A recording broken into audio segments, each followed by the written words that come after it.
توحید و رسالت اور زندگی بات موت کا عقلی ثبوت۔ عقل کا فیصلہ۔ بڑے بڑے شہروں میں ہم دیکھتے ہیں کہ سینکڑوں کارخانے بجلی کی قوت سے چل رہے ہیں،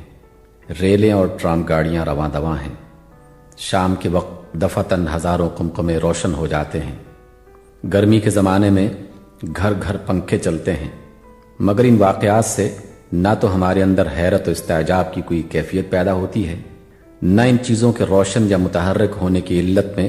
کسی قسم کا اختلاف ہمارے درمیان واقع ہوتا ہے۔ یہ کیوں؟ اس لیے کہ ان قمقموں کا تعلق جس بجلی گھر سے ہے اس کا حال بھی ہم کو معلوم ہے، اس بجلی گھر میں جو لوگ کام کرتے ہیں ان کے وجود کا ہم کو علم ہے، ان کام کرنے والوں پر جو انجینئر نگرانی کر رہا ہے اس کو بھی ہم جانتے ہیں۔ ہم کو یہ معلوم ہے کہ وہ انجینئر بجلی بنانے کے کام سے واقف ہے، اس کے پاس بہت سی کلیں ہیں اور ان کلوں کو حرکت دے کر وہ قوت کو پیدا کر رہا ہے، جس کے جلوے ہم کو قمقموں کی روشنی، پنکھوں کی گردش، ریلوں اور ٹرام گاڑیوں کی سیر، چکیوں اور کارخانوں کی حرکت میں نظر آتے ہیں۔ پس بجلی کے آثار کو دیکھ کر اس کے اسباب کے متعلق ہمارے درمیان اختلاف رائے واقع نہ ہونے کی وجہ صرف یہ ہے کہ ان اسباب کا پورا سلسلہ ہمارے محسوسات میں داخل ہے اور ہم اس کا مشاہدہ کر چکے ہیں۔ فرض کیجئے یہی قمقمے روشن ہوتے، اسی طرح پنکھے گردش کرتے، یوں ہی ریلیں اور ٹرام گاڑیاں چلتی، چکیاں اور مشینیں حرکت کرتی، مگر وہ تار جن سے بجلی ان میں پہنچتی ہے ہماری نظروں سے پوشیدہ ہوتے، بجلی گھر بھی ہمارے محسوسات کے دائرے سے خارج ہوتا، بجلی گھر میں کام کرنے والوں کا بھی ہم کو کچھ علم نہ ہوتا، اور یہ بھی معلوم نہ ہوتا کہ اس کارخانے کا کوئی انجینئر ہے جو اپنے علم اور اپنی قدرت سے اس کو چلا رہا ہے۔ کیا اس وقت بھی بجلی کے ان آثار کو دیکھ کر ہمارے دل ایسے ہی مطمئن ہوتے؟ کیا اس وقت بھی ہم اسی طرح ان مظاہر کی علتوں میں اختلاف نہ کرتے؟ ظاہر ہے کہ آپ اس کا جواب نفی میں دیں گے۔ کیوں؟ اس لیے کہ جب آثار کے اسباب پوشیدہ ہوں اور مظاہر کی علتیں غیر معلوم ہو تو دلوں میں حیرت کے ساتھ بے اطمینانی کا پیدا ہونا، دماغوں کا اس راز سربستہ کی جستجو میں لگ جانا اور اس راز کے متعلق قیاسات و آراء کا مختلف ہونا ایک فطری بات ہے۔ اب اس مفروضے پر سلسلہ کلام کو آگے بڑھائیے۔ مان لیجئے کہ یہ جو کچھ فرض کیا گیا ہے در حقیقت عالم واقعہ میں موجود ہے، ہزاروں لاکھوں قمقمے روشن ہیں، لاکھوں پنکھے چل رہے ہیں، گاڑیاں دوڑ رہی ہیں،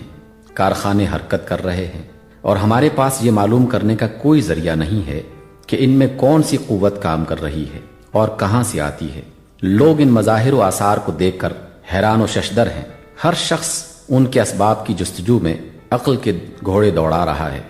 کوئی کہتا ہے کہ سب چیزیں آپ سے آپ روشن یا متحرک ہیں،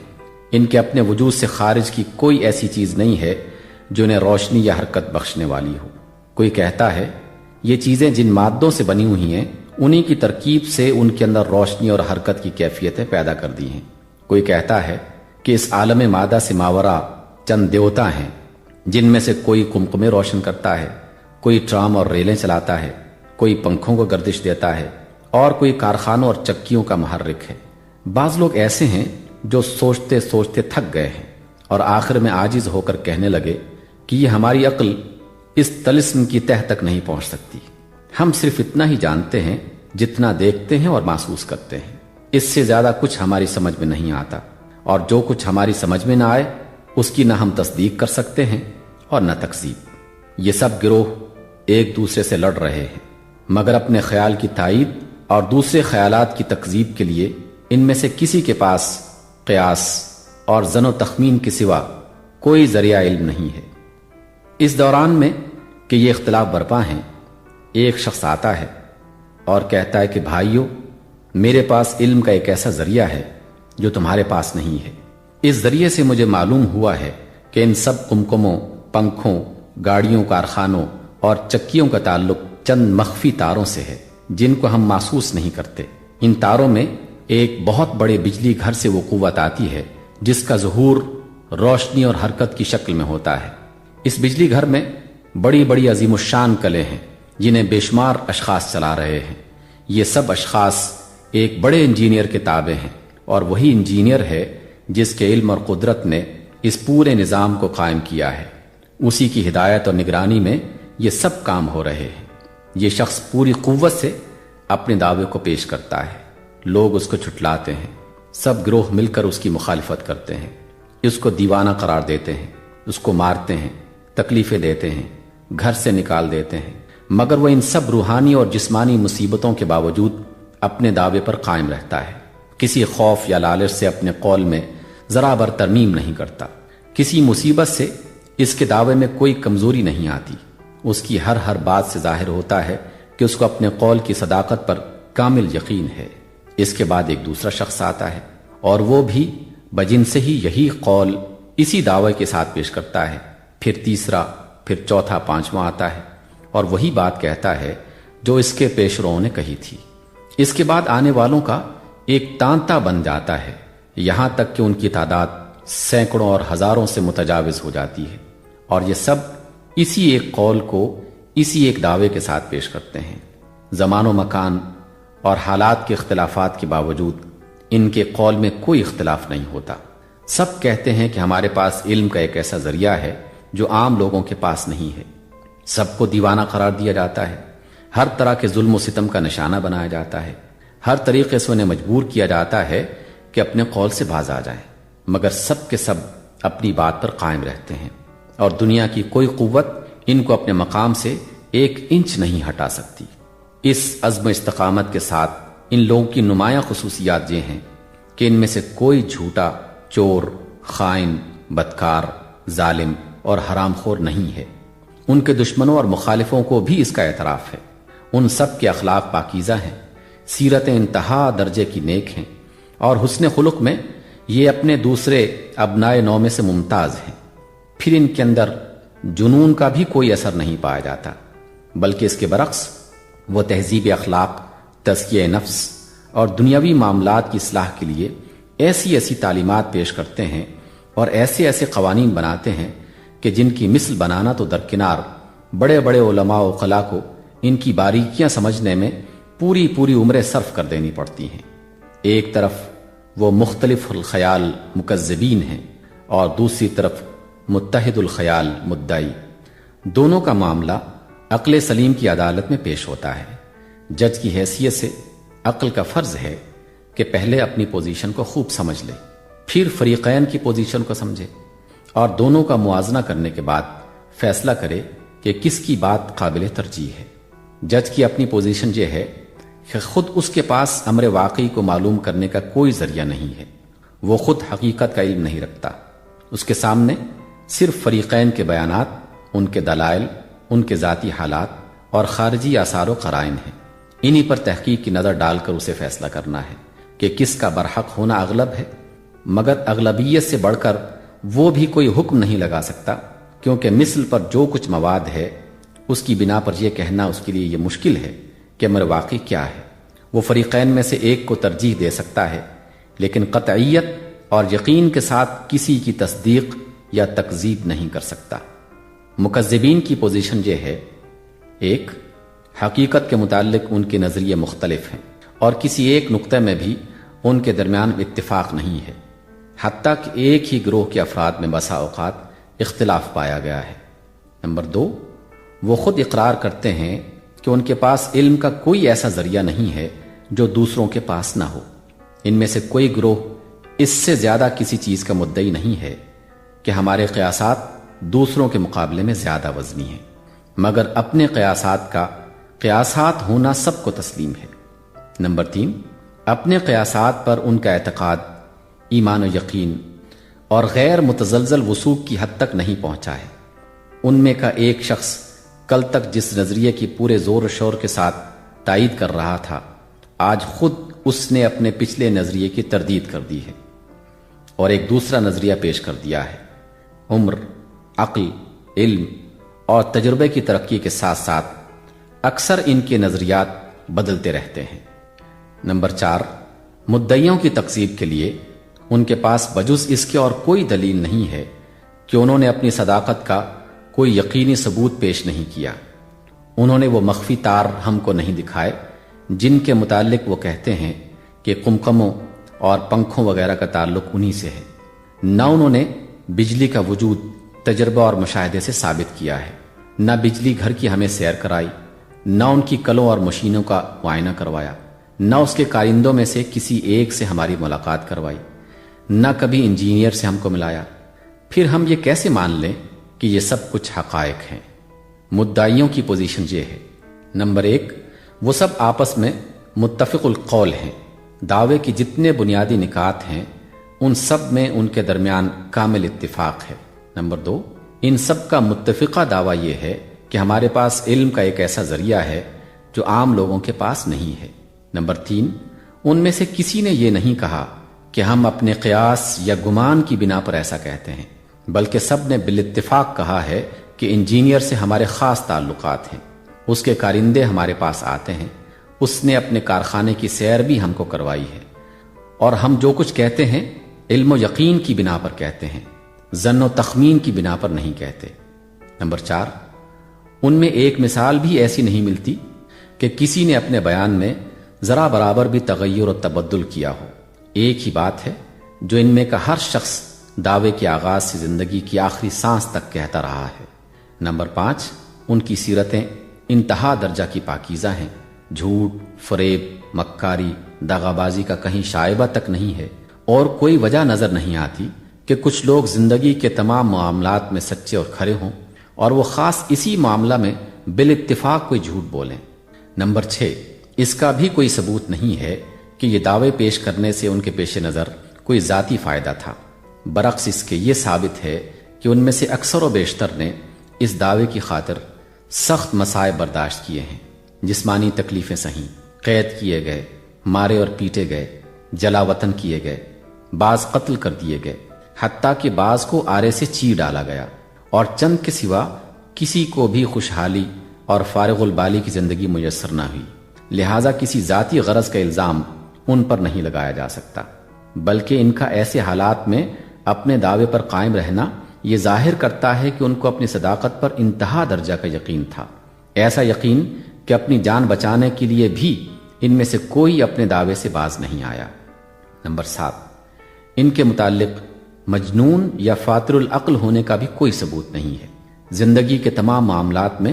وہ سب کے سب غایہ درجہ کے دانش مند اور سلیم العقل پائے گئے ہیں۔ ان کے مخالفین نے بھی اکثر ان کی دانش مندی کا لوہا مانا ہے۔ پھر یہ کیسے باور کیا جا سکتا ہے کہ ان سب کو اسی خاص معاملہ میں جنون لاحق ہو گیا تھا، اور وہ معاملہ بھی کیسا جو ان کے لیے زندگی اور موت کا سوال بن گیا ہو، جس کے لیے انہوں نے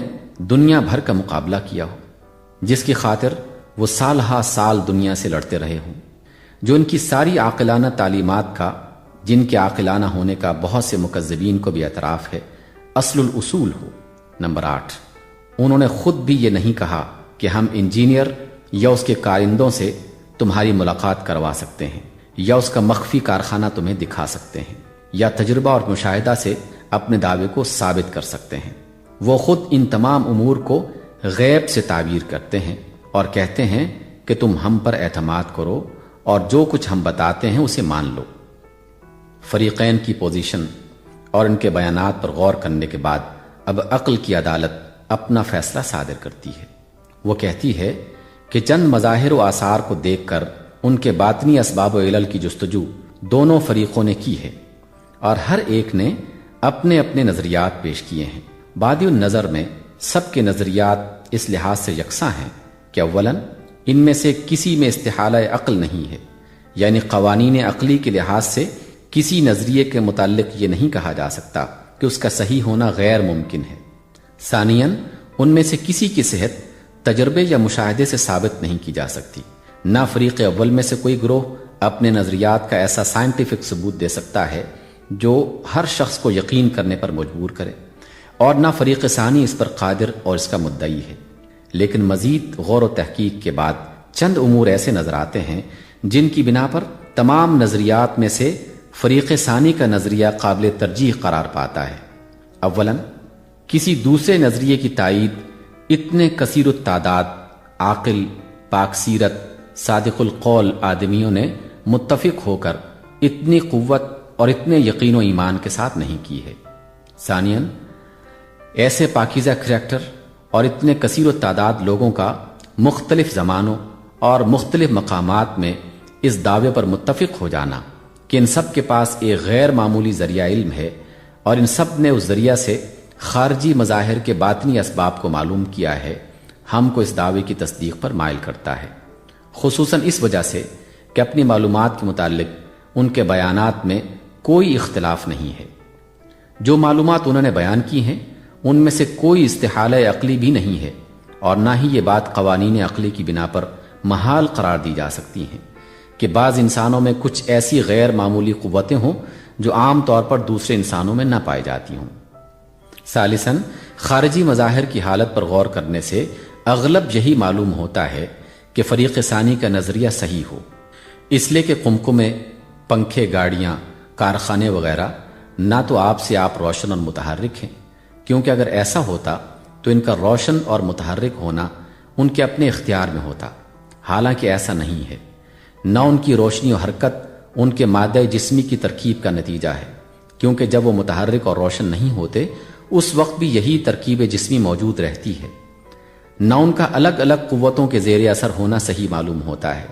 کیونکہ بسا اوقات جب قمقموں میں روشنی نہیں ہوتی تو پنکھے بھی بند ہو جاتے ہیں، ٹرام کاریں بھی موقوف ہو جاتی ہیں اور کارخانے بھی نہیں چلتے۔ لہٰذا خارجی مظاہر کی توجیہ میں فریق اول کی طرف سے جتنے نظریات پیش کیے گئے ہیں وہ سب بعید از عقل و قیاس ہیں۔ زیادہ صحیح یہی بات معلوم ہوتی ہے کہ ان تمام مظاہر میں کوئی ایک قوت کار فرما ہو اور اس کا سر رشتہ کسی ایسے حکیم و توانا کے ہاتھ میں ہو جو ایک مقررہ نظام کے تحت اس قوت کو مختلف مظاہر میں صرف کر رہا ہو۔ باقی رہا مشککین کا یہ قول کہ یہ بات ہماری سمجھ میں نہیں آتی، اور جو بات ہماری سمجھ میں نہ آئے اس کی تصدیق یا تکذیب ہم نہیں کر سکتے، تو حاکم عقل اس کو بھی درست نہیں سمجھتا، کیونکہ کسی بات کا واقع ہونا اس کا محتاج نہیں ہے کہ وہ سننے والوں کو سمجھ میں بھی آ جائے۔ اس کے وقوع کو تسلیم کرنے کے لیے معتبر اور متواتر شہادت کافی ہے۔ اگر ہم میں سے چند معتبر آدمی آ کر کہیں کہ ہم نے زمین مغرب میں آدمیوں کو لوہے کی گاڑیوں میں بیٹھ کر ہوا پر اڑتے دیکھا ہے، اور ہم اپنے کانوں سے لندن میں بیٹھ کر امریکہ کا گانا سنائے ہیں، تو ہم صرف یہ دیکھیں گے کہ یہ لوگ جھوٹے اور مسخرے تو نہیں ہیں۔ ایسا بیان کرنے میں ان کی ذاتی غرض تو نہیں ہے، ان کے دماغ میں کوئی فطور تو نہیں ہے۔ اگر ثابت ہو گیا کہ وہ نہ جھوٹے ہیں، نہ مسخرے، نہ دیوانے، اور نہ ان کا کوئی مفاد اس روایت سے وابستہ ہے، اور اگر ہم نے دیکھا کہ اس کو بلا اختلاف بہت سے سچے اور عقل مند لوگ پوری سنجیدگی کے ساتھ بیان کر رہے ہیں، تو ہم یقیناً اس کو تسلیم کر لیں گے کہ خواہ لوہے کی گاڑیوں کا ہوا پر اڑنا اور کسی محسوس واسطہ کے بغیر ایک جگہ کا گانا کئی ہزار میل کے فاصلے پر سنائی دینا کسی طرح بھی ہماری سمجھ میں نہ آتا ہو۔ یہ اس معاملے میں عقل کا فیصلہ ہے، مگر تصدیق و یقین کی کیفیت جس کا نام ایمان ہے اس سے پیدا نہیں ہوتی۔ اس کے لیے وجدان کی ضرورت ہے، اس کے لیے دل کے ٹھک جانے کی ضرورت ہے، اس کے لیے ضرورت ہے کہ اندر سے ایک آواز آئے جو تکذیب، شک اور تذبذب کی تمام کیفیتوں کا خاتمہ کر دے اور صاف کہہ دے کہ لوگوں کی قیاس آرائیاں باطل ہیں، سچ وہی ہے جو سچے لوگوں نے قیاس سے نہیں بلکہ علم و بصیرت سے بیان کیا ہے۔ نبوت محمدی کا عقلی ثبوت۔ تھوڑی دیر کے لیے جسمانی آنکھیں بند کر کے تصور کی آنکھیں کھول دیجئے اور 1400 برس پیچھے پلٹ کر دنیا کی حالت پر نظر ڈالیے۔ یہ کیسی دنیا تھی؟ انسان اور انسان کے درمیان تبادلہ خیالات کے وسائل کس قدر کم تھے، قوموں اور ملکوں کے درمیان تعلق کے ذرائع کتنے محدود تھے، انسان کی معلومات کس قدر کم تھیں، ان کے خیالات کس قدر تنگ تھے، اس پر وہم اور توحش کا کس قدر غلبہ تھا، جہالت کے اندھیرے میں علم کی روشنی کتنی دھندلی تھی، اور اس اندھیرے کو دھکیل دھکیل کر کتنی دقتوں کے ساتھ پھیل رہی تھی۔ دنیا میں نہ تار تھا، نہ ٹیلی فون تھا، نہ ریڈیو تھا، نہ ریل اور ہوائی جہاز تھے، نہ متابع اور اشاعت خانے تھے، نہ مدرسوں اور کالجوں کی کثرت تھی، نہ اخبارات اور رسائل شائع ہوتے تھے، نہ کتابیں کثرت سے لکھی جاتی تھیں، نہ کثرت سے ان کی اشاعت ہوتی تھی۔ اس زمانے کے ایک عالم کی معلومات بھی بعض حیثیات سے موجودہ زمانے کے ایک عامی کی بنسبت کم تھیں۔ اس زمانے کی اونچی سوسائٹی کا آدمی بھی موجودہ زمانے کے ایک مزدور کی بنسبت کم شائستہ تھا۔ اس زمانے کا ایک نہایت روشن خیال آدمی بھی آج کل کی تاریخ خیال آدمی سے زیادہ تاریخ خیال تھا۔ جو باتیں آج ہر کس و ناکس کو معلوم ہیں وہ زمانے میں برسوں کی محنت اور تلاش و تحقیق کے بعد بھی بمشکل معلوم ہو سکتی تھی۔ جو معلومات آج روشنی کی طرح فضا میں پھیلی ہوئی ہیں اور ہر بچے کو ہوش سنبھالتے ہی حاصل ہو جاتی ہیں، ان کے لیے اس زمانے میں سینکڑوں میل کے سفر کیے جاتے تھے اور عمریں ان کی جستجو میں بیت جاتی تھیں۔ جن باتوں کو آج اوہام و خرافات سمجھا جاتا ہے وہ اس زمانے کے حقائق تھے۔ جن افعال کو آج ناشائستہ اور وحشیانہ کہا جاتا ہے وہ اس زمانے کے عام معمولات تھے۔ جن طریقوں سے آج انسان کا ضمیر نفرت کرتا ہے وہ زمانے کے اخلاقیات میں نہ صرف جائز تھے بلکہ کوئی شخص یہ خیال بھی نہیں کر سکتا تھا کہ ان کے خلاف بھی کوئی طریقہ ہو سکتا ہے۔ انسان کی عجائب پرستی اس قدر بڑی ہوئی تھی کہ وہ کسی چیز میں اس وقت تک کوئی صداقت، کوئی بزرگی، کوئی پاکیزگی تسلیم ہی نہیں کر سکتا تھا جب تک وہ فوق الفطرت نہ ہو، خلاف عادت نہ ہو، غیر معمولی نہ ہو۔ حتیٰ کہ انسان اپنے آپ کو خود اس قدر ذلیل سمجھتا تھا کہ کسی انسان کا خدا رسیدہ ہونا اور کسی خدا رسیدہ ہستی کا انسان ہونا اس کے تصور کی رسائی سے بہت دور تھا۔ اس تاریک دور میں زمین کا ایک گوشہ ایسا تھا جہاں تاریکی کا تسلط اور بھی زیادہ بڑا ہوا تھا۔ جو ممالک اس زمانے کے معیار تمدن کے لحاظ سے متمدن تھے ان کے درمیان عرب کا ملک سب سے الگ تھلگ پڑا ہوا تھا، اور اس کے ارد گرد ایران، روم اور مصر کے ملکوں میں علوم و فنون اور تہذیب و شائستگی کی کچھ روشنی پائی جاتی تھی، مگر ریت کے بڑے بڑے سمندروں نے عرب کو اس سے جدا کر رکھا تھا۔ عرب سوداگر اونٹوں پر مہینوں کی راہ طے کر کے ان ملکوں میں تجارت کے لیے جاتے اور صرف اموال کا مبادلہ کر کے واپس آ جاتے۔ علم و تہذیب کی کوئی روشنی ان کے ساتھ نہ آتی تھی۔ ان کے ملک میں نہ کوئی مدرسہ تھا، نہ کتب خانہ تھا،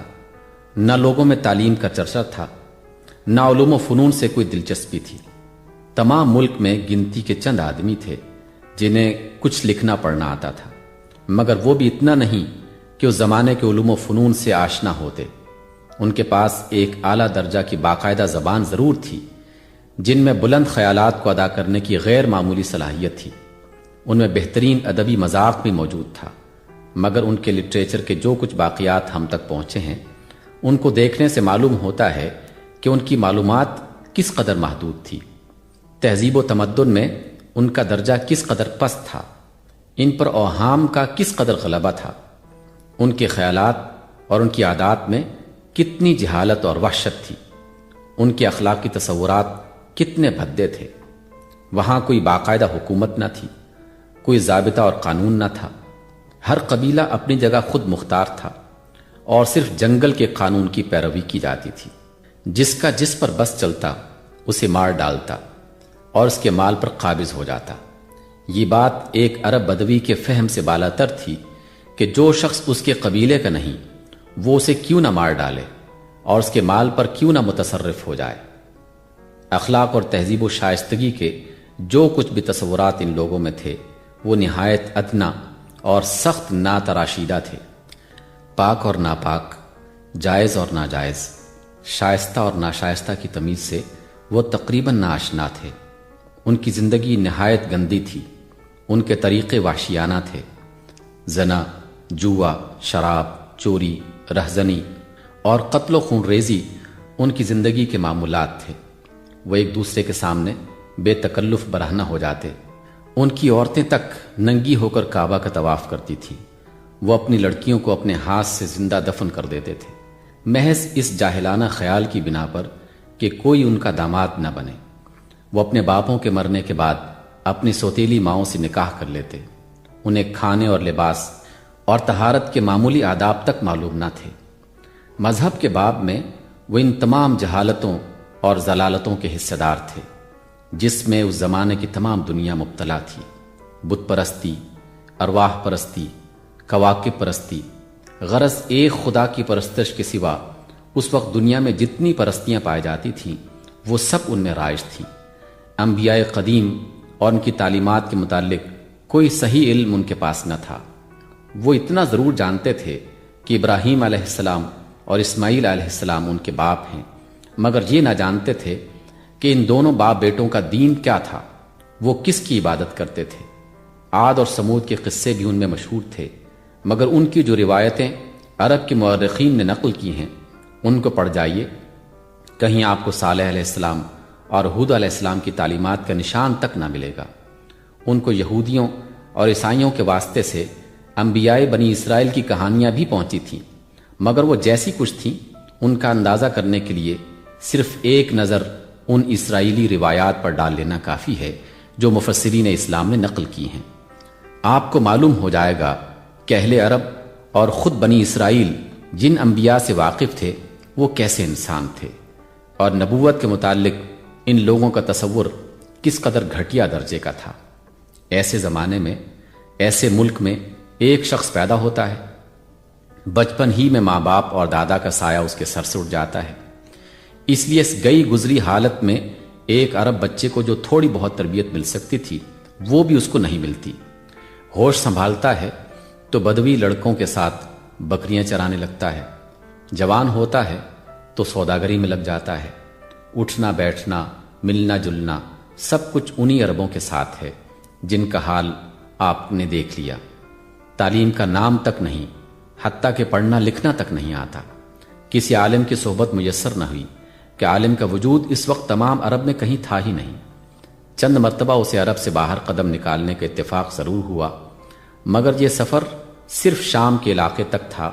اور ویسے ہی تجارتی سفر تھے جیسے اس زمانے میں عرب کے تجارتی قافلے کیا کرتے تھے۔ بالفرض اگر ان اسفار کے دوران میں اس نے کچھ آثار علم و تہذیب کا مشاہدہ کیا اور کچھ اہل علم سے ملاقات کے اتفاق بھی ہوا، تو ظاہر ہے کہ ایسے منتشر مشاہدات اور ایسی ہنگامی ملاقاتوں سے کسی انسان کی سیرت نہیں بن جاتی۔ ان کا اثر کسی شخص پر اتنا زبردست نہیں ہو سکتا کہ وہ اپنے ماحول سے بالکل آزاد، بالکل مختلف اور اتنا بلند ہو جائے کہ اس میں اور اس کے ماحول میں کوئی نسبت ہی نہ رہے۔ ان سے ایسا علم حاصل ہونا ممکن نہیں ہے جو ایک ان پڑھ بدوی کو ایک ملک کا نہیں تمام دنیا کا، اور ایک زمانے کا نہیں تمام زمانوں کا لیڈر بنا دے۔ اگر کسی درجہ میں اس نے باہر کے لوگوں سے علمی استفادہ کیا بھی ہو تو جو معلومات اس وقت دنیا میں کسی کو حاصل ہی نہیں تھیں، مذہب، اخلاق، تہذیب اور تمدن کے جو تصورات اور اصول اس وقت دنیا میں کہیں موجود ہی نہیں تھے، انسانی سیرت کے جو نمونے اس وقت کہیں پائے ہی نہیں جاتے تھے، ان کے حصول کا کوئی ذریعہ نہیں ہو سکتا تھا۔ صرف عرب ہی کا نہیں، تمام دنیا کا ماحول پیش نظر رکھیے اور دیکھیے،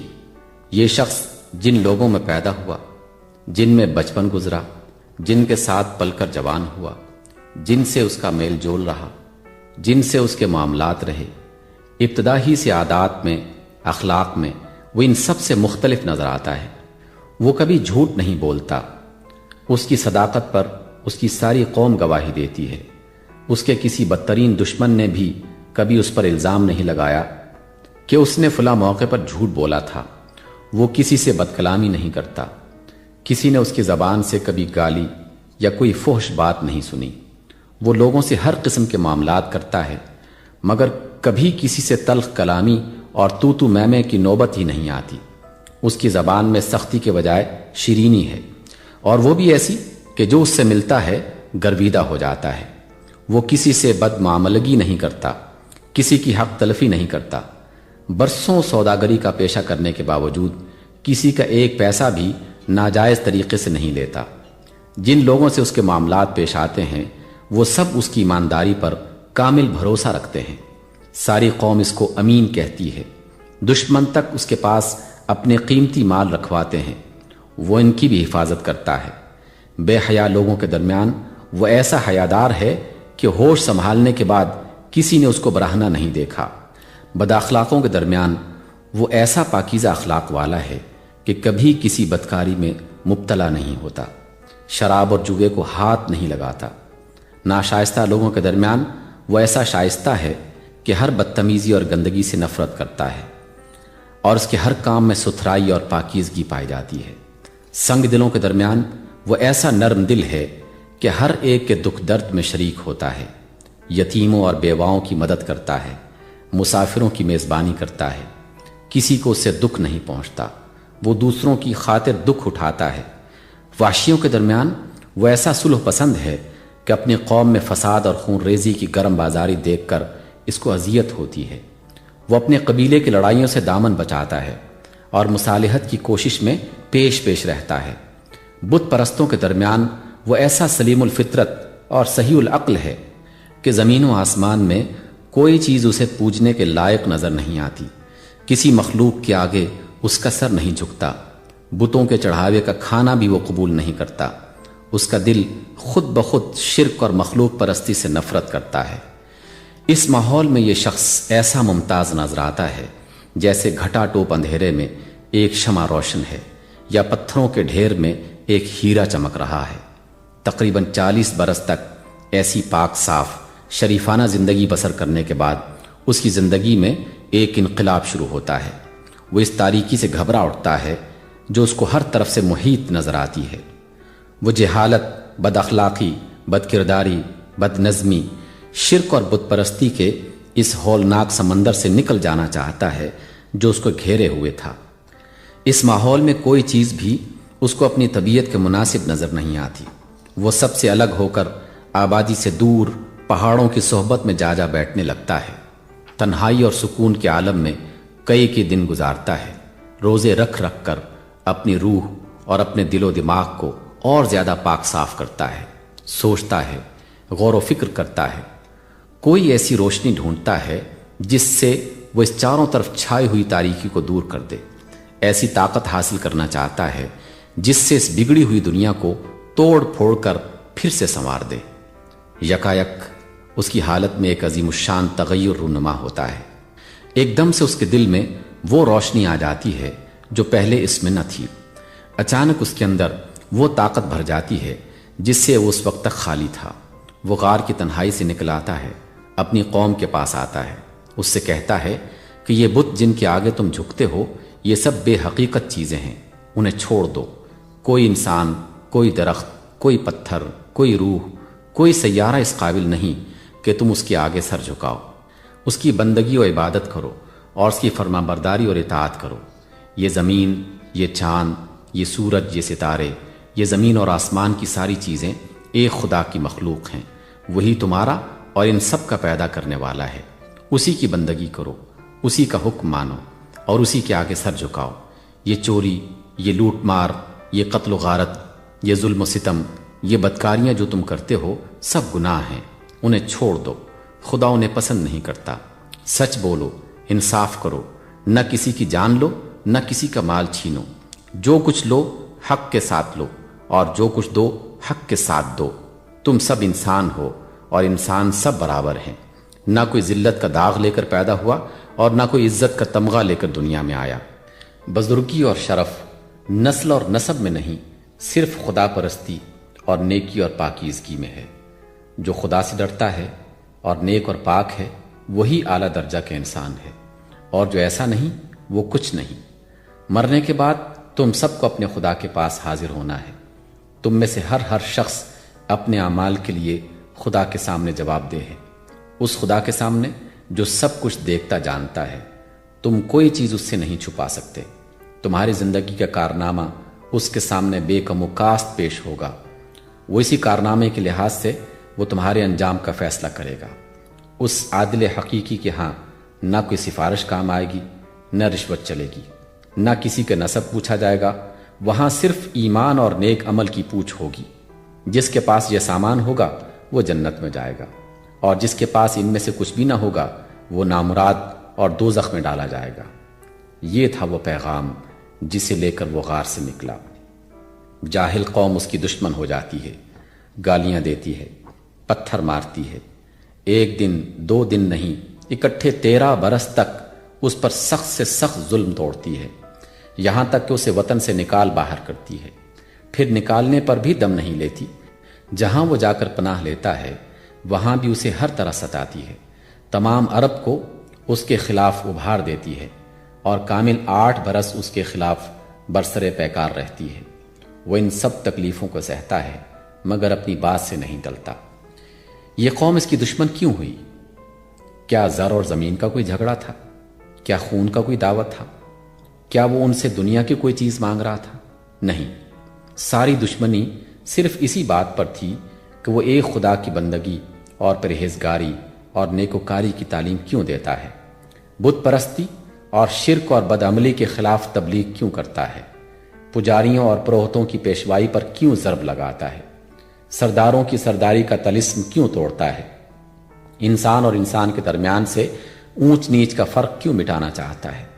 قبائلی اور نسلی تعصبات کو جاہلیت کیوں قرار دیتا ہے، زمانے قدیم سے سوسائٹی کا جو نظام بندھا چلا آ رہا ہے اسے کیوں توڑنا چاہتا ہے۔ قوم کہتی تھی کہ یہ سب باتیں جو تو کہہ رہا ہے یہ سب خاندانی روایات اور قومی طریقے کے خلاف ہیں، تو ان کو چھوڑ دے ورنہ ہم تیرا جینا مشکل کر دیں گے۔ اچھا، تو اس شخص نے یہ تکلیفیں کیوں اٹھائیں؟ قوم اس کو بادشاہی دینے پر آمادہ تھی، دولت کے ڈھیر اس کے قدموں میں ڈالنے کو تیار تھی، بشرطے کہ وہ اپنی اس تعلیم سے باز آ جائے، مگر اس نے ان سب کو ٹھکرا دیا اور اپنی تعلیم کی خاطر پتھر کھانا اور ظلم سہنا قبول کیا۔ یہ آخر کیوں؟ کیا ان کے خدا پرست اور نیکوکار بن جانے میں اس کا کوئی ذاتی فائدہ تھا؟ کیا کوئی ایسا فائدہ تھا جس میں ریاست اور امارت اور دولت اور عیش کے سارے لالچ بھی ناقابل التفات تھے؟ کیا کوئی ایسا فائدہ تھا جس کی خاطر ایک شخص سخت سے سخت جسمانی اور روحانی اذیتوں میں مبتلا ہونا اور کامل 21 سال تک مبتلا رہنا بھی گوارا کر سکتا ہو؟ غور کرو، کیا نیک نفسی، ایثار و ہمدردی بنی نو کا اس سے بھی کوئی بلند مرتبہ تمہارے تصور میں آ سکتا ہے کہ کوئی شخص اپنے کسی فائدے کی خاطر نہیں، دوسرے کے بھلے کی خاطر تکلیفیں اٹھائے؟ جن کی بھلائی اور بہتری کے لیے وہ کوششیں کر رہا ہے وہی اس کو پتھر ماریں، گالیاں دیں، گھر سے بے گھر کر دیں، غریب الوطنی میں بھی اس کا پیچھا نہ چھوڑیں، اور ان سب باتوں پر بھی وہ ان کا بھلا چاہنے سے باز نہ آئے۔ پھر دیکھو، کیا کوئی جھوٹا شخص کسی بے اصل بات کے پیچھے ایسی مصیبتیں برداشت کر سکتا ہے؟ کیا کوئی تیر تکے لڑانے والا انسان محض گمان اور قیاس سے کوئی بات کہہ کر اس پر اتنا جم سکتا ہے کہ مصیبتوں کے پہاڑ اس پر ٹوٹ جائیں، زمین اس پر تنگ کر دی جائے، تمام ملک اس کے خلاف اٹھ کھڑا ہو، بڑی بڑی فوجیں اس پر امٹ امٹ کر آئیں، مگر وہ اپنی بات سے یکسر منہ ہٹنے پر آمادہ نہ ہو؟ یہ استقامت، یہ عزم، یہ ثبات خود گواہی دے رہا ہے کہ اس کو اپنی صداقت پر یقین اور کامل یقین تھا۔ اگر اس کے دل میں شک اور شبہ کا ادنا شائبہ بھی ہوتا تو وہ مسلسل 21 سال تک مصائب کے پے در پے طوفانوں کے مقابلے میں کبھی نہ ٹھہر سکتا۔ یہ تو اس شخص کے انقلاب حال کا ایک پہلو تھا۔ دوسرا پہلو اس سے بھی زیادہ حیرت انگیز ہے۔ 40 برس کی عمر تک وہ ایک عرب تھا، عام عربوں کی طرح۔ اس دوران میں کسی نے اس سوداگر کو ایک خطیب، ایک جادو بیاں مقرر کی حیثیت سے نہ جانا، کسی نے اس کو حکمت اور دانائی کی باتیں کرتے نہ سنا، کسی نے اس کو الہیات اور فلسفہ اخلاق اور قانون اور سیاست اور معاشیات اور عمرانیات کے مسائل پر بحث کرتے نہ دیکھا، کسی نے اس سے خدا اور ملائکہ اور آسمانی کتابوں اور پچھلے انبیاء اور انبیاء اور قیامت اور حیات بعد الموت اور دوزخ جنت کے متعلق ایک لفظ بھی نہ سنا۔ وہ پاکیزہ اخلاق، شائستہ اور بہترین سیرت تو ضرور رکھتا تھا، مگر 40 برس کی عمر کو پہنچنے تک اس کی ذات میں کوئی بھی غیر معمولی بات نہ پائی گئی جس سے لوگ متوقع ہوتے کہ یہ شخص اب کچھ بننے والا ہے۔ اس وقت تک جاننے والے اس کو محض ایک خاموش، امن پسند اور نہایت شریف انسان کی حیثیت سے جانتے تھے۔ 40 برس کے بعد جب وہ اپنے غار سے ایک نیا پیغام لے کر نکلا تو یکلخت اس کی کایا ہی پلٹی ہوئی تھی۔ اب وہ ایک حیرت انگیز کلام سنا رہا تھا جس کو سن کر سارا عرب مبہوت ہو گیا۔ اس کلام کی شدت تاثیر کا یہ حال تھا کہ اس کے کٹر دشمن بھی اس کو سنتے ہوئے ڈرتے تھے کہ کہیں یہ دل میں نہ اتر جائے۔ اس کی فصاحت و بلاغت اور زور بیان کا یہ عالم تھا کہ تمام قوم عرب کو، جس میں بڑے بڑے شاعر، خطیب اور زبان آوری کے مدعی موجود تھے، اس نے چیلنج دے دیا اور بار بار چیلنج دیا کہ تم سب مل کر ایک ہی صورت اس کے مانند بنا لاؤ، مگر کوئی اس کے مقابلے کی جرت نہ کر سکا۔ ایسا بے مثل کلام کبھی عرب کے کانوں نے سنا ہی نہیں تھا۔ اب یکا یک وہ ایک بے مثل حکیم، ایک لاجواب مسلح اخلاق و تمدن، ایک حیرت انگیز ماہر سیاست، ایک زبردست مقنن، ایک اعلیٰ درجہ کا جج، ایک بے نظیر سپہ سالار بن کر ظاہر ہوا۔ اس ان پڑھ صحرا نشین نے حکمت اور دانائی کی وہ باتیں کہنا شروع کر دیں جو نہ اس سے پہلے کسی نے کہی تھیں، نہ اس کے بعد کوئی کہہ سکا۔ وہ امی الہیات کے عظیم الشان مسائل پر فیصلہ کن تقریریں کرنے لگا، تاریخی اقوام سے عروج و زوال امم کے فلسفے پر لیکچر دینے لگا، پرانے مصلحین کے کارناموں پر تبصرے اور مذاہب عالم پر تنقید اور اختلافات اقوام کے فیصلے کرنے لگا، اخلاق اور تہذیب اور شائستگی کا درس دینے لگا۔ اس نے معاشرت اور معیشت اور اجتماعی معاملات اور بین الاقوامی تعلقات کے متعلق قوانین بنانا شروع کر دیے، اور ایسے قوانین بنائے کہ بڑے بڑے علماء اور عقلاء غور و خوض اور عمر بھر کے تجربات کے بعد بمشکل ان کی حکمتوں کو سمجھ سکتے ہیں، اور دنیا کے تجربات جتنے بڑھتے چلے جاتے ہیں ان کی حکمتیں اور زیادہ کھلتی چلی جاتی ہیں۔ وہ خاموش پرامن سوداگر کہ جس نے تمام عمر کبھی تلوار نہ چلائی تھی، کبھی کوئی فوجی تربیت نہ پائی تھی، حتیٰ کہ جو عمر بھر میں صرف ایک مرتبہ ایک لڑائی میں محض ایک تماشائی کی حیثیت سے شریک ہوا تھا، دیکھتے دیکھتے وہ ایک ایسا بہادر سپاہی بن گیا کہ جس کا قدم سخت سخت مارکوں میں بھی اپنے مقام سے 1 انچ نہ ہٹا، ایسا زبردست جنرل بن گیا کہ جس نے 9 سال کے اندر تمام ملک عرب کو فتح کر لیا، ایسا حیرت انگیز ملٹری لیڈر بن گیا کہ اس کی پیدا کی ہوئی فوج، تنظیم اور جنگی روح کے اثر سے بے سر و سامان عربوں نے چند سالوں میں دنیا کی 2 عظیم الشان فوجی طاقتوں کو الٹ کر رکھ دیا۔ وہ الگ تھلگ رہنے والا سکون پسند انسان جس کے اندر کسی نے 40 برس تک سیاسی دلچسپی کی بو بھی نہ پائی تھی، یکا یک اتنا زبردست ریفارمر اور مدبر بن کر ظاہر ہوا کہ 23 سال کے اندر اس نے 12 لاکھ مربع میل میں پھیلے ہوئے ریگستان کے منتشر، جنگجو، جاہل، سرکش، غیر متمدن اور ہمیشہ آپس میں لڑنے والے قبائل کو ریل اور تار اور ریڈیو اور پریس کی مدد کے بغیر ایک مذہب، ایک تہذیب، ایک قانون اور ایک نظام حکومت کا تابع بنا دیا۔ اس نے ان کے خیالات بدل دیے، ان کے خصائل بدل دیے، ان کے اخلاق بدل دیے، ان کی ناشائستگی کو اعلیٰ درجہ کی شائستگی میں، ان کی وحشت کو بہترین مدنیت میں، ان کی بدکرداری اور بد اخلاقی کو صلاح و تقوی اور مکارم اخلاق میں، ان کی سرکشی اور انارکی کو انتہا درجہ کی پابندی قانون اور اطاعت امر میں تبدیل کر دیا۔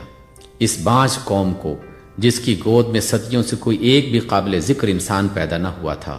اس نے ایسا مردم خیز بنایا کہ اس میں 1000 در 1000 عظیم رجال اٹھ کھڑے ہوئے اور دنیا کو دین اور اخلاق اور تہذیب کا درس دینے کے لیے 4 دانگ عالم میں پھیل گئے۔ اور یہ کام اس نے ظلم اور جبر، دغا اور فریب سے انجام نہیں دیا، بلکہ دل موہ لینے والے اخلاق اور روحوں کو مسخر کر لینے والی شرافت اور دماغوں پر قبضہ کر لینے والی تعلیم سے انجام دیا۔ اس نے اپنے اخلاق سے دشمنوں کو دوست بنایا، رحم اور شفقت سے دلوں کو موم کیا، عدل اور انصاف سے حکومت کی، حق اور صداقت سے کبھی یکسر منہ انحراف نہ کیا، جنگ میں بھی کسی سے بدعہدی اور دغا نہ کی، اپنے بدترین دشمنوں پر بھی ظلم نہ کیا، جو اس کے خون کے پیاسے تھے، جنہوں نے اس کو پتھر مارے تھے، اس کو وطن سے نکالا تھا، اس کے خلاف تمام عرب کو کھڑا کر دیا تھا، حتیٰ کہ جنہوں نے جوش عداوت میں اس کے چچا کا کلیجہ تک نکال کر چبا ڈالا تھا، ان کو بھی اس نے فتح پا کر بخش دیا۔ اپنی ذات کے لیے کبھی اس نے کسی سے بدلہ نہ لیا۔ ان سب باتوں کے ساتھ اس کے ضبط نفس بلکہ بے نفسی کا یہ عالم تھا کہ جب وہ تمام ملک کا بادشاہ ہو گیا تو اس وقت بھی وہ جیسا فقیر پہلے تھا ویسا ہی فقیر رہا، پھونس کے چھپر میں رہتا تھا، بوریے پہ سوتا تھا، موٹا جھوٹا پہنتا تھا، غریبوں کی سی غذا کھاتا تھا، غریبوں اور مصیبت زدوں کی خدمت کرتا تھا، ایک مزدور کی طرح کام کرنے میں بھی اسے تأمل نہ تھا۔ آخر وقت تک اس کے اندر شاہانہ تمکنت اور امیرانہ ترفع اور بڑے آدمیوں کے ایسے تکبر کی ذرا سی بھی بو پیدا نہ ہوئی تھی۔ وہ ایک عام آدمی کی طرح لوگوں سے ملتا تھا، ان کے دکھ درد میں شریک ہوتا تھا، عوام کے درمیان اس طرح بیٹھتا تھا کہ اجنبی آدمی کو یہ معلوم کرنا مشکل ہوتا تھا کہ اس محفل میں قوم کا سردار اور ملک کا بادشاہ کون ہے۔ اتنا بڑا آدمی ہونے کے باوجود چھوٹے سے چھوٹے آدمی کے ساتھ بھی ایسا برتاؤ کرتا تھا کہ گویا وہ اسی جیسا ایک انسان ہے۔ تمام عمر کی جد و جہد میں اس نے اپنی ذات کے لیے کچھ بھی نہ چھوڑا، اپنا پورا ترکہ اپنی قوم پر وقف کر دیا۔ اپنے پیرووں پر اس نے اپنے یا اپنی اولاد کے لیے کچھ بھی حقوق قائم نہ کیے، حتیٰ کہ اپنی اولاد کو زکوٰۃ لینے کے حق سے بھی محروم کر دیا، محض اس خوف سے کہ کہیں آگے چل کر اس کے پیرو اس کی اولاد ہی کو ساری زکوٰۃ نہ دینے لگ جائیں۔ ابھی اس عظیم الشان آدمی کے کمالات کی فہرست ختم نہیں ہوئی۔ اس کے مرتبے کا صحیح اندازہ کرنے کے لیے آپ کو تاریخ عالم میں بحیثیت مجموعی ایک نظر ڈالنی چاہیے۔ آپ دیکھیں گے کہ صحرائے عرب کا یہ ان پڑھ بادیہ نشین جو 1400 برس پہلے ایک تاریک دور میں پیدا ہوا تھا، دراصل دور جدید کا بانی اور تمام دنیا کا لیڈر ہے۔ وہ نہ صرف ان کا لیڈر ہے جو اسے لیڈر مانتے ہیں، بلکہ ان کا بھی لیڈر ہے جو اسے نہیں مانتے۔ ان کو اس امر کا احساس تک نہیں کہ جس کے خلاف وہ زبان کھولتے ہیں اس کی رہنمائی کس طرح ان کے خیالات میں، ان کے اصول حیات اور قوانین عمل میں اور ان کے عصر جدید کی روح میں پیوست ہو گئی ہے۔ یہی شخص ہے جس نے دنیا کے تصورات کا رخ وہمیت اور عجائب پرستی اور رہبانیت کی طرف سے ہٹا کر عقلیت اور حقیقت پسندی اور متقیانہ دنیا داری کی طرف پھیر دیا۔ اسی نے محسوس معجزے مانگنے والی دنیا میں عقلی معجزوں کو سمجھنے اور انہی کو معیار صداقت ماننے کا مذاق پیدا کیا۔ اسی نے خرقی عادات میں خدا کی خدائی کی آثار ڈھونڈنے والوں کی آنکھیں کھولیں اور انہیں آثار فطرت، نیچرل فینامنا میں خدا کی نشانیاں دیکھنے کا خوگر بنایا۔ اسی نے خیالی گھوڑے دوڑانے والوں کو قیاس آرائی، اسپیکولیشن سے ہٹا کر تعقل اور تفکر اور مشاہدہ اور تحقیق کے راستے پر لگایا۔ اسی نے عقل اور حس اور وجدان کے امتیازی حدود انسان کو بتائے، مادیت اور روحانیت میں مناسبت پیدا کی، دین سے علم و عمل کا ربط قائم کیا، مذہب کی طاقت سے دنیا میں سائنٹیفک اسپرٹ سے صحیح مذہبیت پیدا کی۔ اسی نے شرک اور مخلوق پرستی کی بنیادوں کو اکھاڑا اور علم کی طاقت سے توحید کا اعتقاد ایسی مضبوطی کے ساتھ قائم کیا کہ مشرکوں اور بت پرستوں کے مذہب بھی وحدانیت کا رنگ اختیار کرنے پر مجبور ہو گئے۔ اسی نے اخلاق اور روحانیت کی بنیادی تصورات کو بدلا۔ جو لوگ ترک دنیا اور نفس کشی کو عین اخلاق سمجھتے تھے، جن کے نزدیک نفس و جسم کے حقوق ادا کرنے اور دنیاوی زندگی کے معاملات میں حصہ لینے کے ساتھ روحانی ترقی اور نجات ممکن ہی نہیں تھی، ان کو اسی نے تمدن اور سماجی اور دنیاوی عمل کے اندر فضیلت اخلاق اور ارتقاء روحانی اور حصول نجات کا راستہ دکھایا۔ پھر وہی ہے جس نے انسان کو اس کی حقیقی قدر و قیمت سے آگاہ کیا۔ جو لوگ بھگوان اور اوتار اور ابن اللہ کے سوا کسی کو ہادی و رہنما تسلیم کرنے پر تیار نہ تھے، ان کو اسی نے بتایا کہ انسان اور تمہارے جیسا انسان آسمانی بادشاہت کا نمائندہ اور خداوند عالم کا خلیفہ ہو سکتا ہے۔ جو لوگ ہر طاقتور انسان کو اپنا خدا بناتے تھے، ان کو اسی نے سمجھایا کہ انسان بجز انسان کے اور کچھ نہیں، نہ کوئی شخص تقدس اور حکمرانی اور عقائد کا پیدائشی حق لے کر آیا ہے، اور نہ کسی پر ناپاکی اور محکومیت اور غلامی کا پیدائشی داغ لگا ہوا ہے۔ اسی تعلیم نے دنیا میں وحدت انسانی اور مساوات اور جمہوریت اور آزادی کے تخیلات پیدا کیے ہیں۔ تصورات سے آگے بڑھیے۔ آپ کو اس امی کی لیڈرشپ کے عملی نتائج دنیا کے قوانین اور طریقہ اور معاملات میں اس کثرت سے نظر آئیں گے کہ ان کا شمار مشکل ہو جائے گا۔ اخلاق اور تہذیب، شائستگی اور طہارت و نظافت کے کتنے ہی اصول ہیں جو اس کی تعلیم سے نکل کر تمام دنیا میں پھیل گئے ہیں۔ معاشرت کے جو قوانین اس نے بنائے تھے، دنیا نے کس قدر اس کی خوشہ چینی کی اور اب تک کیے جا رہی ہے۔ معاشیات کے جو اصول اس نے سکھائے تھے، ان سے دنیا میں کتنی تحریکیں پیدا ہوئیں اور اب تک پیدا ہوئے جا رہی ہیں۔ حکومت کے جو طریقے اس نے اختیار کیے تھے، ان سے دنیا کے سیاسی نظریات میں کتنے انقلاب برپا ہوئے اور ہو رہے ہیں۔ عدل اور قانون کے جو اصول اس نے وضع کیے تھے، انہوں نے دنیا کے عدالتی نظامات اور قانونی افکار کو کس قدر متاثر کیا، اور اب تک ان کی تاثیر خاموشی کے ساتھ جاری ہے۔ جنگ اور صلح اور بین الاقوامی تعلقات کی تہذیب جس شخص نے عملاً دنیا میں قائم کی، وہ دراصل یہی عرب کا امی ہے، ورنہ پہلے دنیا اس سے ناواقف تھی کہ جنگ کی بھی کوئی تہذیب ہو سکتی ہے اور مختلف قوموں میں مشترک انسانیت کی بنیاد پر بھی معاملات ہونے ممکن ہیں۔ انسانی تاریخ کے منظر میں اس حیرت انگیز انسان کی بلند و بالا شخصیت اتنی ابھری ہوئی نظر آتی ہے کہ ابتدا سے لے کر اب تک کے بڑے بڑے تاریخی انسان جن کو دنیا اکابر میں شمار کرتی ہے،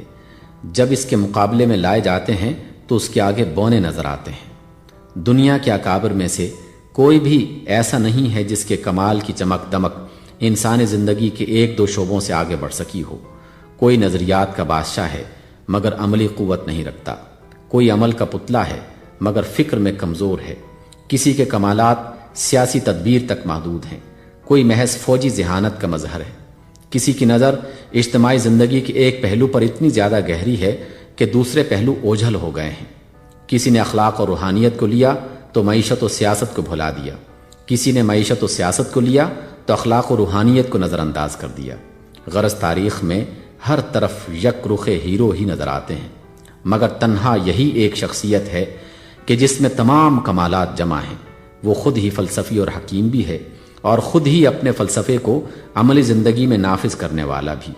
وہ سیاسی مدبر بھی ہے، واضح قانون بھی ہے، معلم اخلاق بھی ہے، مذہبی اور روحانی پیشوا بھی ہے۔ اس کی نظر انسان کی پوری زندگی پر پھیلتی ہے اور چھوٹے سے چھوٹے تفصیلات تک چلے جاتی ہے۔ کھانے اور پینے کے آداب اور جسم کی صفائی کے طریقوں سے لے کر بین الاقوامی تعلقات تک ایک ایک چیز کے متعلق وہ احکام اور ہدایات دیتا ہے۔ اپنے نظریات کے مطابق ایک مستقل تہذیب سویلائزیشن وجود میں لا کر دکھا دیتا ہے اور زندگی کے تمام مختلف پہلوؤں میں ایسا صحیح توازن قائم کرتا ہے کہ افراط و تفریط کا کہیں نشان تک نظر نہیں آتا۔ کیا کوئی دوسرا شخص اس جامعیت کا تمہاری نظر میں ہے؟ دنیا کی بڑی بڑی تاریخی شخصیتوں میں سے کوئی ایک بھی ایسی نہیں جو کم و بیش اپنے ماحول کے پیدا کردہ نہ ہو، مگر اس شخص کی شان سب سے نرالی ہے۔ اس کے بنانے میں اس کے ماحول کا کوئی حصہ نظر نہیں آتا، اور نہ کسی دلیل سے یہ ثابت کیا جا سکتا ہے کہ عرب کا ماحول اس وقت تاریخی طور پر ایک ایسے انسان کی پیدائش کا مقتضی تھا۔ بہت کھینچ تان کر تم جو کچھ بھی کر سکتے ہو وہ اس سے زیادہ کچھ نہ ہوگا کہ تاریخی اسباب عرب میں ایک ایسے لیڈر کے ظہور کا تقاضا کرتے تھے جو قبائلی انتشار کو مٹا کر ایک قوم بناتا اور ممالک کو فتح کر کے عربوں کی معاشی فلاح و بہبود کا سامان کرتا، یعنی ایک نیشنلسٹ لیڈر جو اس وقت کی تمام عربی خصوصیات کا حامل ہوتا، ظلم، بے رحمی، خون ریزی اور مکر و دغا، غرض ہر ممکن تدبیر سے اپنی قوم کو خوشحال بناتا اور ایک سلطنت پیدا کر کے اپنے پسماندوں کے لیے چھوڑ دیتا۔ اس کے سوا اس وقت کی عربی تاریخ کا کوئی تقاضا تم ثابت نہیں کر سکتے۔ ہیگل کے فلسفہ تاریخ یا مارکس کی مادی تعبیر تاریخ کے نقطہ نظر سے تم حد سے حد یہی حکم لگا سکتے ہو کہ اس وقت اس ماحول میں ایک قوم اور ایک سلطنت بنانے والا ظاہر ہونا چاہیے تھا۔ یہ ظاہر ہو سکتا تھا، مگر ہیگلی یا مارکسی فلسفہ اس واقعے کی توجیح کیوں کرے گا کہ اس وقت اس ماحول میں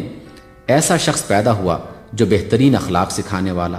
انسانیت کو سنوارنے اور نفوس کا تزکیہ کرنے والا اور جاہلیت کے اوہام و تعصبات کو مٹانے والا، جس کی نظر قوم اور نسل اور ملک کی حدیں توڑ کر پوری انسانیت پر پھیل گئی، جس نے اپنی قوم کے لیے نہیں بلکہ عالم انسانی کے لیے ایک اخلاقی اور روحانی اور تمدنی و سیاسی نظام کی بنا ڈالی،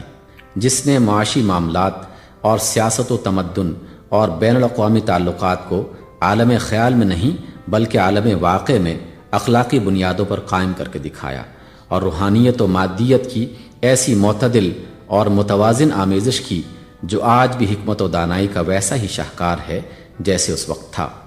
کیا ایسے شخص کو تم عرب جاہلیت کے ماحول کی پیداوار کہہ سکتے ہو؟ یہی نہیں کہ وہ شخص اپنے ماحول کی پیداوار نظر نہیں آتا، بلکہ جب ہم اس کے کارنامے پر غور کرتے ہیں تو معلوم ہوتا ہے کہ زمان و مکان کی قیود سے آزاد ہے۔ اس کی نظر وقت اور حالات کی بندشوں کو توڑتی ہوئی صدیوں اور ہزاروں ملینیم کے پردوں کو چاک کرتی ہوئی آگے بڑھتی ہے۔ وہ انسان کو ہر زمانے اور ماحول میں دیکھتا ہے اور اس کی زندگی کے لیے ایسی اخلاقی اور عملی ہدایات دیتا ہے جو ہر حال میں یکساں مناسبت کے ساتھ ٹھیک بیٹھتی ہیں۔ وہ ان لوگوں میں سے نہیں جن کو تاریخ نے پرانا کر دیا ہے، جن کی تعریف ہم صرف اس حیثیت سے کر سکتے ہیں کہ وہ اپنے زمانے کے اچھے رہنما تھے۔ سب سے الگ اور سب سے ممتاز وہ انسانیت کا ایسا رہنما ہے جو تاریخ کے ساتھ حرکت مارچ کرتا ہے اور ہر دور میں ویسا ہی جدید ماڈرن نظر آتا ہے جیسا اس سے پہلے دور کے لیے تھا۔ تم جن لوگوں کو فیاضی کے ساتھ تاریخ بنانے والے میکرز آف ہسٹری کا لقب دیتے ہو، وہ حقیقت میں تاریخ کے بنائے ہوئے کریٹرز آف ہسٹری ہیں۔ دراصل تاریخ بنانے والا پوری انسانی تاریخ میں یہی ایک شخص ہے۔ دنیا کے جتنے لیڈروں نے تاریخ میں انقلاب برپا کیے ہیں، ان کے حالات پر تحقیقی نگاہ ڈالو، تم دیکھو گے کہ ہر ایسے موقع پر پہلے سے انقلاب کے اسباب پیدا ہو رہے تھے۔ وہ اسباب خود ہی اس انقلاب کا رخ اور راستہ بھی متعین کر رہے تھے جس کے برپا ہونے کے وہ مقتضی تھے۔ انقلابی لیڈر نے صرف اتنا کیا کہ حالات کے اقتضا کو قوت سے فعل میں لانے کے لیے اس ایکٹر کا پارٹ ادا کر دیا جس کے لیے سٹیج اور کام دونوں پہلے سے متعین ہوں۔ مگر تاریخ بنانے والوں یا انقلاب برپا کرنے والوں کی پوری جماعت میں یہ اکیلا شخص ہے کہ جہاں انقلاب کا مواد موجود نہ تھا وہاں اس نے خود مواد تیار کیا۔ جہاں اس انقلاب کی اسپرٹ اور عملی استعداد لوگوں میں نہ پائی جاتی تھی وہاں اس نے خود اپنے مطلب کے آدمی تیار کیے، اپنی زبردست شخصیت کو پگھلا کر ہزارہا انسانوں کے قالب میں اتار دیا اور ان کو ویسا بنایا جیسا وہ بنانا چاہتا تھا۔ اس کی طاقت اور قوت ارادی نے خود ہی انقلاب کا سامان کیا، خود ہی اس کی صورت اور نوعیت متعین کی اور خود ہی اپنے ارادے کے زور سے حالات کی رفتار کو موڑ کر اس راستے پر چلایا جس پر وہ اسے چلانا چاہتا تھا۔ اس شان کا تاریخ ساز اور مرتبے کا انقلاب انگیز تم کو اور کہاں نظر آتا ہے؟ آئیے اب اس سوال پر غور کیجئے کہ 1400 برس پہلے کی تاریخ دنیا میں عرب جیسے تاریخ تر ملک کے گوشے میں ایک گلہ بانی اور سوداگری کرنے والے ان پڑھ بادیہ نشین کے اندر یکا یک اتنا علم، اتنی روشنی، اتنی طاقت، اتنے کمالات، اتنی زبردست تربیت یافتہ قوتیں پیدا ہو جانے کا کون سا ذریعہ تھا؟ آپ کہتے ہیں کہ سب اس کے اپنے دل و دماغ کی پیداوار تھی۔ میں کہتا ہوں کہ اگر یہ اسی کے دل و دماغ کی پیداوار تھی تو اس کو خدائی کا دعویٰ کرنا چاہیے تھا، اور اگر وہ ایسا دعویٰ کرتا تو وہ دنیا کے جس نے رام کو خدا بنا ڈالا، جس نے کرشن کو بھگوان قرار دینے میں تعامل نہ کیا، جس نے بدھ کو خود بخود معبود بنا لیا، جس نے مسیح علیہ السلام کو آپ اپنی مرضی سے ابن اللہ مان لیا، جس نے آگ اور پانی اور ہوا تک کو پوج ڈالا، وہ ایسے زبردست باکمال شخص کو خدا مان لینے میں کبھی انکار نہ کرتی۔ مگر دیکھو وہ خود کیا کہہ رہا ہے۔ وہ اپنے کمالات میں سے ایک کا کریڈٹ بھی خود نہیں لیتا۔ کہتا ہے کہ میں ایک انسان ہوں، تم ہی جیسا انسان، میرے پاس کچھ بھی اپنا نہیں، سب کچھ خدا کا ہے اور خدا ہی کی طرف سے ہے۔ یہ کلام جس کی نظیر لانے سے تمام نوع انسانی عاجز ہے، میرا کلام نہیں ہے، میرے دماغ کی قابلیت کا نتیجہ نہیں ہے، لفظ بلفظ خدا کی طرف سے میرے پاس آیا ہے اور اس کی تعریف خدا ہی کے لیے ہے۔ یہ کارنامے جو میں نے دکھائے، یہ قوانین جو میں نے وضع کیے، یہ اصول جو میں نے تمہیں سکھائے، ان میں سے کوئی چیز بھی میں نے خود نہیں گھڑی۔ میں کچھ بھی اپنی ذاتی قابلیت سے پیش کرنے پر قادر نہیں ہوں، ہر چیز میں خدا کی رہنمائی کا محتاج ہوں۔ ادھر سے جو اشارہ ہوتا ہے وہی کرتا ہوں اور وہی کہتا ہوں۔ دیکھو یہ کیسی حیرت انگیز صداقت ہے، کیسی امانت اور راست بازی ہے۔ جھوٹا انسان تو بڑا بننے کے لیے دوسروں کے ایسے کمالات کا کریڈٹ بھی لے لینے میں تأمل نہیں کرتا جن کے اصل ماخذ کا پتہ بآسانی چل جاتا ہے، لیکن یہ شخص ان کمالات کو بھی اپنی طرف منسوب نہیں کرتا جن کو اگر وہ اپنے کمالات کہتا تو کوئی اس کو جھٹلا نہ سکتا تھا، کیونکہ کسی کے پاس ان کے اصل ماخذ تک پہنچنے کا کوئی ذریعہ ہی نہیں۔ سچائی کی اس سے زیادہ کھلی ہوئی دلیل اور کیا ہو سکتی ہے کہ اس شخص سے زیادہ سچا اور کون ہوگا کہ جس کو ایک نہایت مخفی ذریعے سے ایسے بے نظیر کمالات حاصل ہوں اور وہ بلا تکلف اپنے اصلی ماخذ کا حوالہ دے دے۔ بتاؤ کیا وجہ ہے کہ ہم اس کی تصدیق نہ کریں؟ زندگی بعد موت، موت کے بعد کوئی دوسری زندگی ہے یا نہیں، اور ہے تو کیسی ہے؟ یہ سوال حقیقت میں ہمارے علم کی رسائی سے دور ہے۔ ہمارے پاس وہ آنکھیں نہیں جن سے ہم موت کی سرحد کے اس پار جھانک کر دیکھ سکیں کہ وہاں کیا ہے اور کیا نہیں ہے۔ ہمارے پاس وہ کان نہیں جن سے ہم ادھر کی کوئی آواز سن سکیں. ہم کوئی ایسا آلہ بھی نہیں رکھتے جس کے ذریعے سے تحقیق کے ساتھ معلوم کیا جا سکے کہ ادھر کچھ ہے یا کچھ نہیں ہے. لہٰذا جہاں تک سائنس کا تعلق ہے یہ سوال اس کے دائرے سے قطعی خارج ہے. جو شخص سائنس کا نام لے کر کہتا ہے کہ موت کے بعد کوئی زندگی نہیں ہے وہ بالکل ایک غیر سائنٹیفک بات کہتا ہے. سائنس کی روح سے نہ تو یہ کہا جا سکتا ہے کہ کوئی زندگی ہے اور نہ یہ کہ کوئی زندگی نہیں ہے. جب تک ہم کوئی یقینی ذریعہ علم نہیں پاتے کم از کم اس وقت تک تو صحیح سائنٹیفک رویہ یہی ہو سکتا ہے کہ ہم زندگی بعد موت کا انکار کریں نہ اقرار. مگر کیا عملی زندگی میں ہم اس سائنٹیفک رویے کو نبھا سکتے ہیں؟ شاید نہیں، بلکہ یقیناً نہیں. عقلی حیثیت سے تو یہ ممکن ہے کہ جب ایک چیز کو جاننے کے ذرائع ہمارے پاس نہ ہوں تو اس کے متعلق ہم نفی اور اثبات دونوں سے پرہیز کریں. لیکن جب اسی چیز کا تعلق ہماری زندگی سے ہو تو ہمارے لیے اس کے سوا کوئی چارہ نہیں رہتا کہ یا تو انکار پر اپنا طرز عمل قائم کریں یا اقرار پر. مثلا ایک شخص ہے جس سے آپ واقف نہیں ہیں. اگر اس کے ساتھ آپ کا کوئی معاملہ درپیش نہ ہو تو آپ کے لیے یہ ممکن ہے کہ اس کے ایماندار ہونے یا نہ ہونے کے بارے میں کوئی حکم نہ لگائیں. لیکن جب آپ کو اس سے معاملہ کرنا ہو تو آپ مجبور ہیں کہ یا تو اسے ایماندار سمجھ کر معاملہ کریں یا بے ایمان سمجھ کر. اپنے ذہن میں آپ ضرور یہ خیال کر سکتے ہیں کہ جب تک اس کا ایماندار ہونا یا نہ ہونا ثابت نہ ہو جائے اس وقت تک ہم شک کے ساتھ معاملہ کریں گے. مگر اس کی ایمانداری کو مشکوک سمجھتے ہوئے جو معاملہ آپ کریں گے عملاً اس کی صورت وہی ہوگی جو اس کی ایمانداری کا انکار کرنے کی صورت میں ہو سکتی تھی. لہٰذا فی الواقع انکار اور اقرار کے درمیان شک کی حالت صرف ذہن ہی میں ہو سکتی ہے. عملی رویہ کبھی شک پر قائم نہیں ہو سکتا. اس کے لیے تو اقرار یا انکار بہرحال ناگزیر ہے. یہ بات تھوڑے ہی غور و فکر سے آپ کی سمجھ میں آ سکتی ہے کہ زندگی بعد موت کا سوال محض ایک فلسفیانہ سوال نہیں ہے بلکہ ہماری عملی زندگی سے اس کا بہت گہرا تعلق ہے. دراصل ہمارے اخلاقی رویے کا سارا انحصار ہی اس سوال پر ہے. اگر میرا یہ خیال ہو کہ زندگی جو کچھ ہے یہی بس دنیاوی زندگی ہے، اس کے بعد کوئی دوسری زندگی نہیں ہے، تو میرا اخلاقی رویہ ایک طرح کا ہوگا.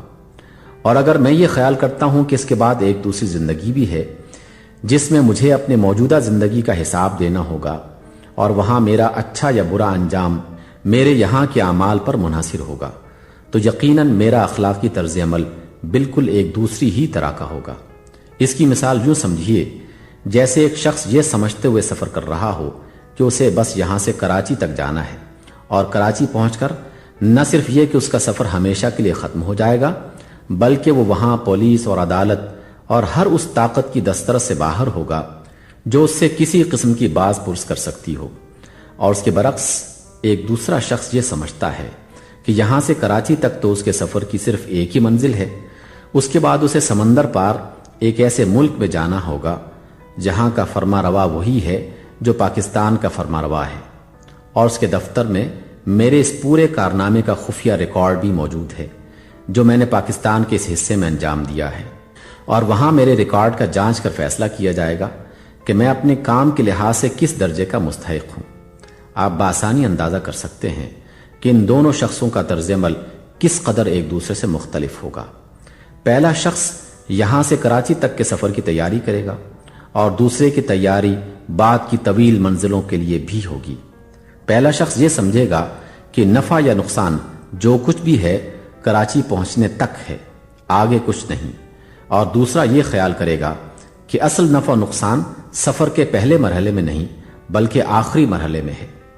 پہلا شخص اپنے افعال کے صرف انہی نتائج پر نظر رکھے گا جو کراچی تک کے سفر میں نکل سکتے ہیں، لیکن دوسرے شخص کی نگاہ ان نتائج پر ہوگی جو سمندر پار دوسرے ملک میں پہنچ کر نکلیں گے. ظاہر ہے کہ ان دونوں شخصوں کے طرز عمل کا یہ فرق براہ راست نتیجہ ہے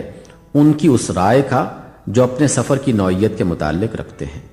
ٹھیک اسی طرح ہماری اخلاقی زندگی میں بھی وہ عقیدہ فیصلہ کن اثر رکھتا ہے جو ہم زندگی کے بعد موت کے بارے میں رکھتے ہیں.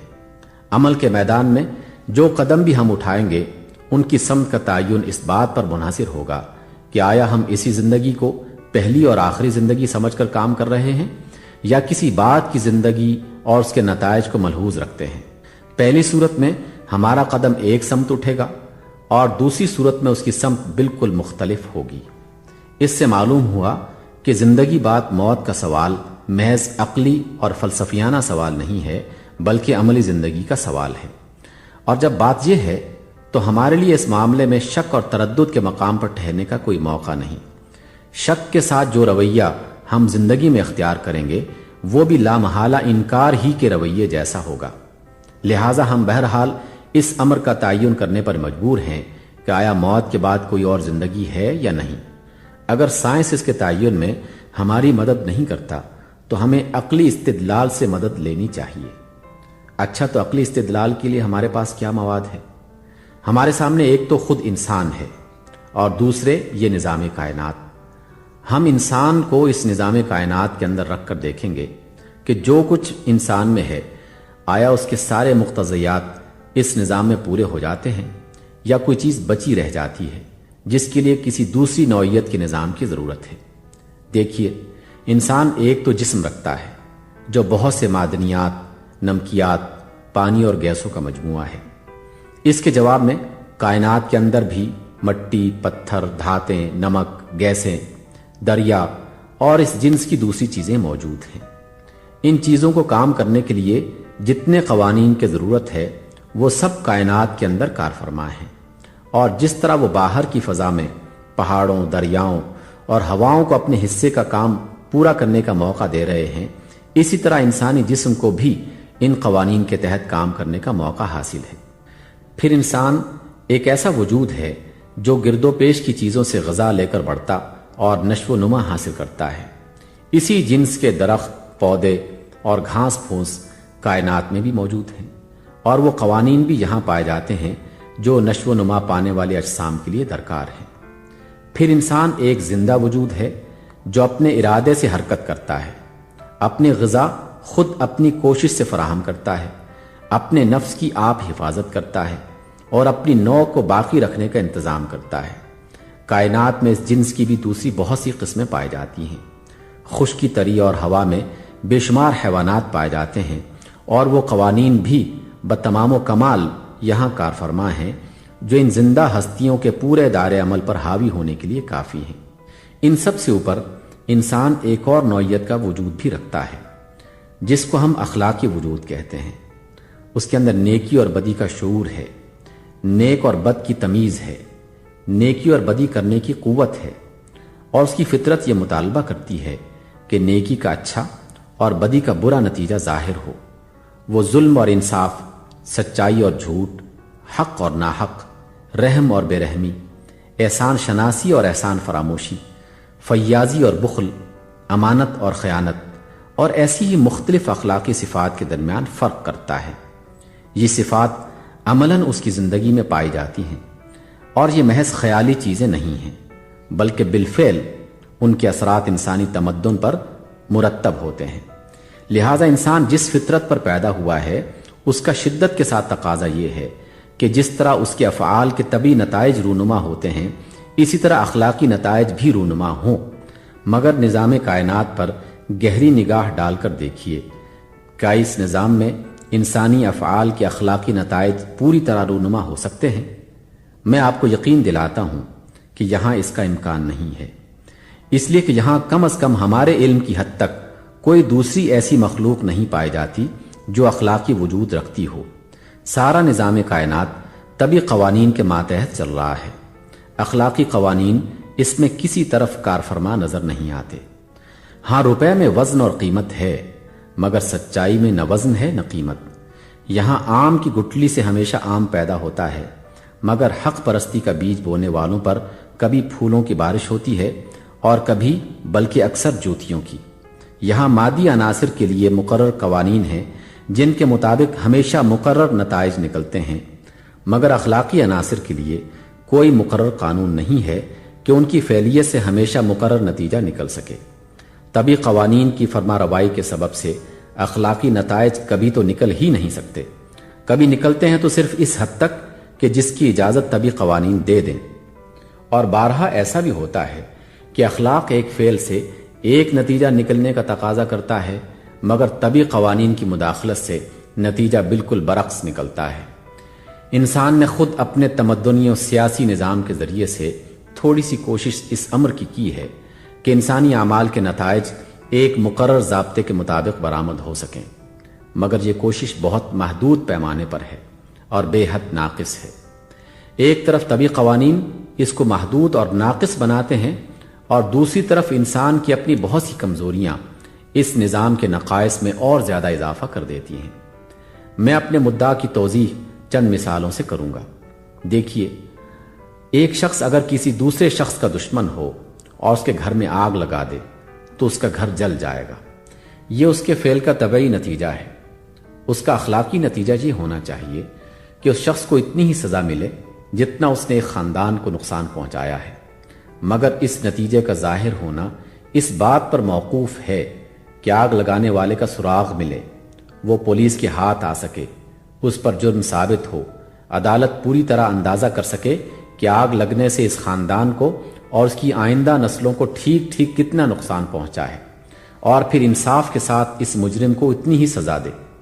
اگر ان شرطوں میں سے کوئی شرط بھی پوری نہ ہو تو اخلاقی نتیجہ یا تو بالکل ہی ظاہر نہ ہوگا یا اس کا صرف ایک تھوڑا سا حصہ ظاہر ہو کر رہ جائے گا، اور یہ بھی ممکن ہے کہ اپنے حریف کو برباد کر کے وہ شخص دنیا میں مزے سے پھولتا پھلتا رہے۔ اس سے بڑے پیمانے پر ایک اور مثال لیجئے۔ چند اشخاص اپنی قوم میں اثر پیدا کر لیتے ہیں اور ساری قوم ان کے کہنے پر چلنے لگتی ہے۔ اس پوزیشن سے فائدہ اٹھا کر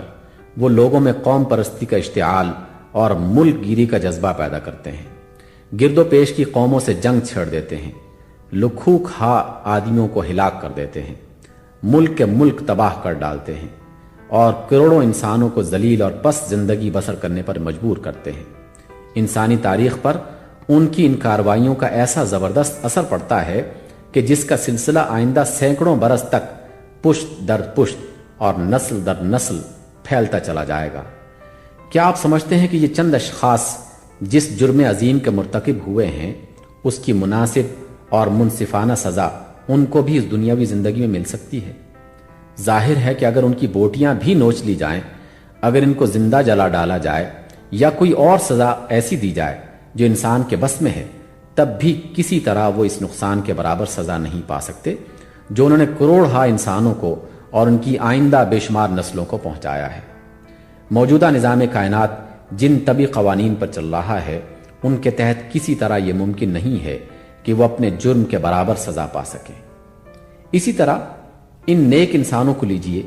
جنہوں نے نوع انسانی کو حق اور راستی کی تعلیم دی اور ہدایت کی روشنی دکھائی،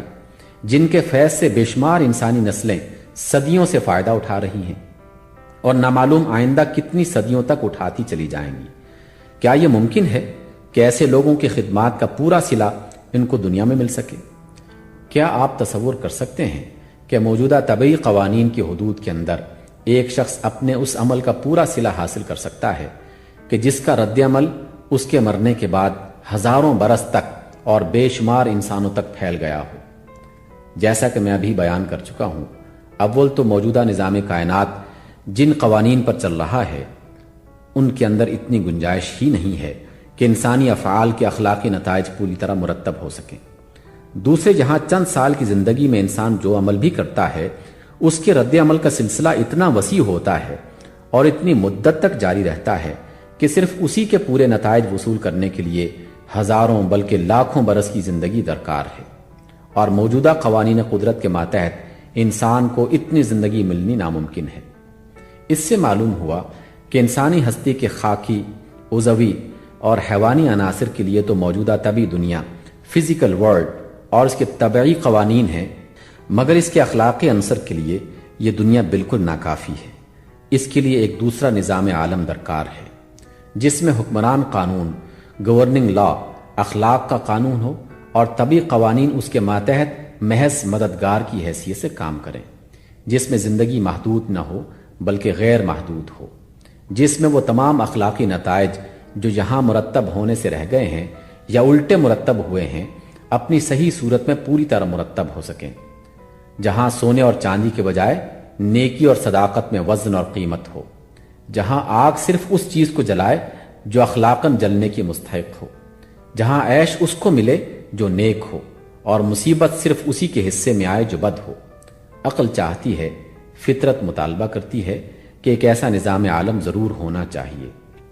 جہاں تک عقلی استدلال کا تعلق ہے، وہ ہم کو صرف ہونا چاہیے کی حد تک لے جا کر چھوڑ دیتا ہے۔ اب رہا یہ سوال کہ آیا واقعی کوئی ایسا عالم ہے بھی؟ تو ہماری عقل اور ہمارا علم دونوں اس کا حکم لگانے سے عاجز ہیں۔ یہاں قرآن ہماری مدد کرتا ہے۔ وہ کہتا ہے کہ تمہاری عقل اور تمہاری فطرت جس چیز کا مطالبہ کرتی ہے فی الواقع وہ ہونے والی ہے۔ موجودہ نظام عالم جو طبعی قوانین پر بنا ہے، ایک وقت میں توڑ ڈالا جائے گا۔ اس کے بعد ایک دوسرا نظام بنے گا